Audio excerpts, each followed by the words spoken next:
Est-ce que Circle, l'entreprise derrière USDC, va devenir la prochaine licorne crypto après Binance ou Coinbase?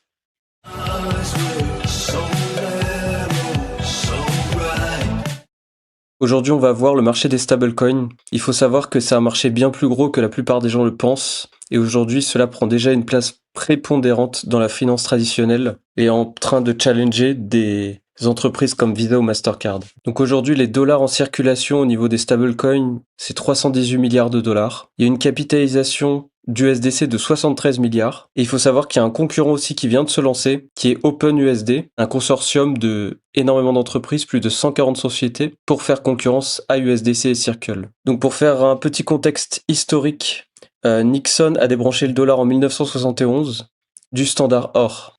Ça leur a permis d'imprimer du dollar sans avoir besoin d'avoir de l'or baqué. Cette fin de convertibilité a fait en sorte que le dollar a explosé et donc l'inflation. Mais cela a aussi permis de décentraliser le dollar en faisant en sorte que les gros pays possèdent du dollar. Aujourd'hui, on assiste à un phénomène similaire puisqu'un nouveau dollar offshore est en train d'émerger. C'est donc le stablecoin. On va voir pourquoi c'est un nouveau dollar offshore. Donc voilà pourquoi on parle d'un nouveau standard offshore. C'est qu'aujourd'hui, au niveau des stablecoins, le dollar représente 99,5% dans le monde des dollars et de la circulation des stablecoins. C'est-à-dire que vous pouvez voir les liserés ici verts, ça représente l'euro. Et donc la grande majorité des stablecoins dans le monde, c'est que du dollar. C'est pour ça qu'on parle d'un nouveau dollar offshore, puisqu'ils sont encore en train de prendre des parts de marché avec le dollar en réalité sur la nouvelle économie, qui est l'économie blockchain et la tokenisation. On voit aussi que la répartition donc par pays de l'utilisation du stablecoin est assez diversifiée puisque l'Amérique du Nord représente 50%, l'Asie représente 30%, l'Europe 15%. Donc c'est déjà quelque chose qui est assez décentralisé en réalité. Ici on voit la répartition par entreprise des stablecoins. Donc l'USDT représente à peu près 55%, l'USDC 35% et les autres, le reste qu'on voit ici, un petit 10%. On voit aussi que l'USDC, donc de Circle, l'entreprise dans laquelle on parle dans cette vidéo, prend des parts de marché sur USDT, notamment parce que USDT, qui est donc dirigé et imprimé par Tether, perd des parts de marché puisqu'il faut qu'il soit régulé. Et aujourd'hui, ils ont des gros problèmes de régulation aux États-Unis, contrairement à Circle. Ici, on voit que presque tous les stablecoins sont seulement sur deux blockchains, donc Ethereum et Tron. Tron pour USDT, Ethereum pour USDC majoritairement, même s'il y a beaucoup aujourd'hui d'USDT sur Ethereum. Donc Ethereum, finalement, a une grosse part de marché sur cet énorme pool et ces nouveaux marchés qui sont les stablecoins. Donc ça renforce aussi l'écosystème. Donc pourquoi émettre un stablecoin est un business énorme? Aujourd'hui, quand vous émettez des stablecoins, vous avez donc des dollars backés.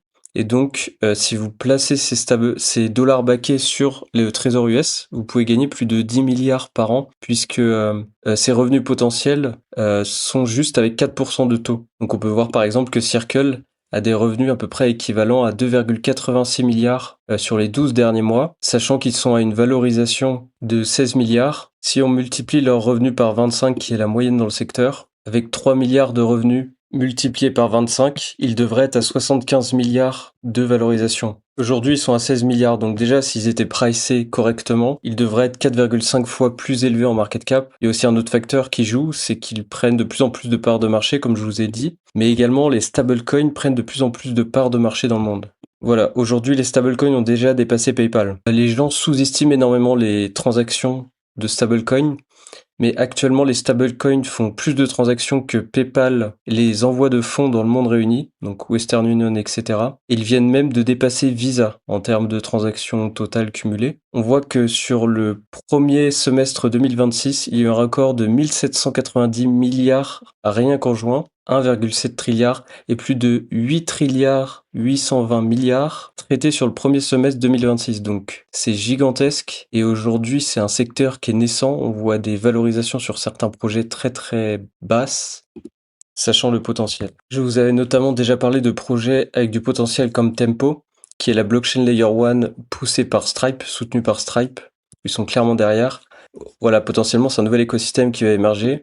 Il y a notamment Spark, qui est un nouveau protocole, mais qui a été développé par les créateurs de MakerDAO, pour distribuer de la liquidité. Ils ont beaucoup de revenus, vous pourrez aller voir leur TVL. Il semble qu'ils sont aux alentours des 70 millions de revenus, alors qu'ils sont qu'à 51 millions de valorisation. Donc il y a encore un beau potentiel pour ce protocole qui se veut un concurrent de AAV, donc le protocole de prêt sur la blockchain. Il y a également le stablecoin poussé par Tether, donc c'est un projet d'entreprise soutenu par Tether pour créer un stablecoin justement. Et voilà, on voit que le price action est quand même assez encourageant. Ils sont valorisés quand même déjà 1 milliard, c'est assez élevé. Voilà, tout le monde essaye de prendre ce marché puisqu'il est gigantesque, mais Circle est vraiment encore leader dans ce domaine. Voilà, c'est le numéro 2 en taille, mais le numéro 1 en confiance. C'est pour ça que je vous indiquais qu'il était leader, selon moi. Déjà, parce que le volume ajusté est plus élevé. Malgré une capitalisation et des dollars plus importants, il y a moins de volume sur USDT que USDC. USDC aujourd'hui représente en volume ajusté 70% du volume. Donc c'est le seul grand émetteur conforme au Genius Act, le nouveau Genius Act qui va passer. Et aussi MiCA en Europe. Le 10 juillet, il y a également eu la charte bancaire fédérale, naissance du Circle National Trust. Donc voilà, ils sont vraiment très implantés dans le gouvernement. Et deux grosses banques comme BNY Mellon et Standard Chartered construisent sur USDC plutôt que leur propre stablecoin. C'est aussi une grande preuve de solidité de ce projet. En revanche, il y a un concurrent qui attaque le modèle de Circle, donc c'est OUSD. Il a été annoncé mais pas encore déployé. Il faut savoir qu'il y avait déjà une initiative de Paxos, donc qui est une grosse entreprise bancaire blockchain, avec les mêmes soutiens. Ils avaient lancé l'USDG mais ça n'avait pas marché. Faut savoir que Circle aussi est en partenariat avec Coinbase, ce qui aide énormément. Surtout que Coinbase commence à travailler avec beaucoup d'entreprises. Donc Circle vient d'obtenir sa charte bancaire, contrairement à OUSD, le nouveau stablecoin. En revanche, les risques pour Circle, c'est que l'OUSD, donc OpenUSD, a été lancé par 140 entreprises. Donc Visa, Mastercard, Stripe, BlackRock, Coinbase. Donc c'est quand même un risque assez important. On voit que Coinbase est dedans, c'est aussi un risque que Circle se fasse lâcher par eux.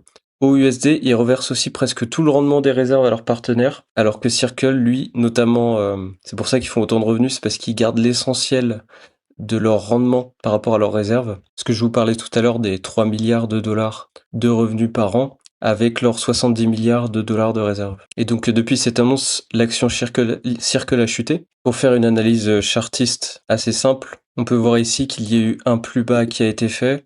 En revanche, il y avait un peu plus de force sur le RSI. Voilà, c'est pas non plus une divergence haussière, mais presque. Et on voit ici que sur le dernier passage où là on est presque au même niveau, ici on a une divergence qui est plus élevée haussière.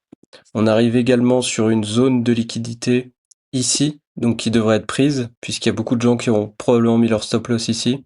Et on est aussi ici sur une zone de demande qui pourrait renforcer le cours. C'est pas exclu qu'on casse les plus bas, mais qu'ensuite on rebondisse assez fortement, notamment si c'est en cohérence avec un retour du bull market. Ils vont pas perdre toute leur place comme ça, notamment parce qu'ils sont très impliqués dans les politiques américaines et qu'ils ont en premier eu les accords. Donc le vrai accélérateur aussi pour les stablecoins, bien sûr, ça va être les agents IA.